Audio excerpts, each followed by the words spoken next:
आज हम बना रहे हैं मज़ेदार पाकिस्तानी कोफ्ते, जो कि कीमे, मसाले और खुशबूदार अज्जा से तैयार होते हैं। यानी बकरे के कीमे में डाला जाता है प्याज, हरी मिर्चें, हरा धनिया, अदरक, लहसुन और गर्म मसाला।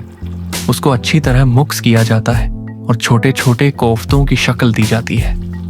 फिर उनको या तो फ्राई किया जाता है या ग्रेवी में पकाया जाता है। कोफ्ते ख़ास तौर पर ईद, कुर्बान या ख़ास मौक़ों पर बनाए जाते हैं।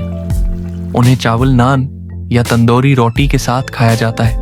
उनका जायका नहायत लजीज होता है और मेहमान भी बहुत पसंद करते हैं। अगर आप चाहते हैं घर पर आसानी से शानदार पाकिस्तानी खाना तैयार करें तो आज ही कोफ्ते आजमाएं और अपने दस्तरख्वान की रौनक बढ़ाएं।